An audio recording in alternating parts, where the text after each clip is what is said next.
আসসালামু আলাইকুম। আজকে বাস্তব একটা জিনিসের বিষয়ে কথা বলবো, সেটা হচ্ছে কি জানেন?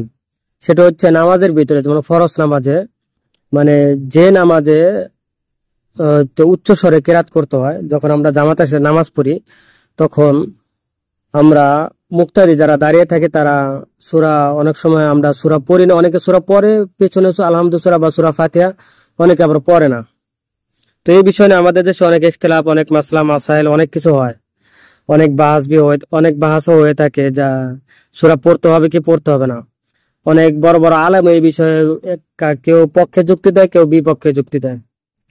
তবে আমার বাস্তব অভিজ্ঞতা থেকে কি জানেন, সেটা হচ্ছে যে আমাদের দেশে বড় বড় আলেমের পক্ষে বিপক্ষে যুক্তি দেয়, কিন্তু আরব কান্ট্রির সাধারণ মানুষ আমাদের লেভেলের মতো সাধারণ মানুষ যারা অনেক সময় তাদের সাথে নামাজ পড়ি, তারা কি করে জানেন?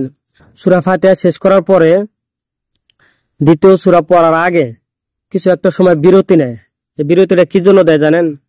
এই বিরতিটা যদি আমাদের দেশে দেওয়া হয় তাহলে হয়তো পিছন থেকে কেউ একজন তাকবীর দিয়ে ফেলবে, কেউ একজন তাকবীর দিব যাতে ইমাম হয়তো ভুলে গেছে মনে হয়। আসলে কিন্তু তা না। আর এই বিরতিটা এই জন্যই দেয়, সেটা হচ্ছে যাতে মুক্তাদি সূরা ফাতিহাটা পড়তে পারে, এই জন্যই দেয়।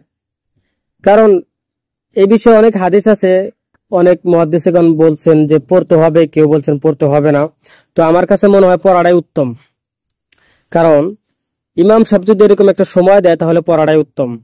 আর ইমাম সাহেব যদি সময় নাও দেয়, তারপরে কোনো একটা সময়ের ভিতরে পড়ে নেওয়াটা উত্তম আমার মনে হয় আর কি। যাই হোক, এই বিষয়ে রাসূল সাল্লাল্লাহু আলাইহি ওয়াসাল্লামের অনেক হাদিস আছে, সেই হাদিসগুলো পড়লে এর পক্ষে বিপক্ষে অনেক যুক্তি আসে। যাই হোক, এটাই হচ্ছে বাস্তব অভিজ্ঞতা থেকে একটা কথা বললাম যে এরকমই হয়। আর এই বিষয় নিয়ে আমাদের দেশে অনেক তর্ক বিতর্ক সবকিছু হয়ে থাকে, অনেক বাস করে, অনেক কিছুই করে। আর এটা হচ্ছেন আরব কান্ট্রিতে সাধারণ একজন লোক, যাদের সাথে আমরা চাকরি করি, জব করি, যাদের সাথে আমরা ডিউটি করি, তাদের সাথে যখন নামাজ পড়তে যায়, একজন নর্মাল মানুষ, তারা আলেম না, শায়েখ না, কোনো কিছু, তারাও এই বিষয়টার জ্ঞান রাখে যে ইমামের পেছনে শুধু দাঁড়িয়ে থাকলে চলবে না, ইমামের পেছনে দাঁড়িয়ে থাকলে চলবে না, এবং কিছু কাজও আছে। সেটা হচ্ছে যাতে আলহামদুলিল্লাহ পড়া লাগে বা পড়া যায় বা পড়তে হবে, এই বিষয়ের জন্য তারা ফাতিহা সূরা আলহামদুলিল্লাহ শেষ করার পরে কিছুটা সময় দেয়, যাতে মুক্তাদি সূরা ফাতিহাটা আদায় করে নিতে পারে। ঠিক আছে। আর এই জন্যই আরব কান্ট্রিতে আসলে কিছু না কিছু শেখা যায়।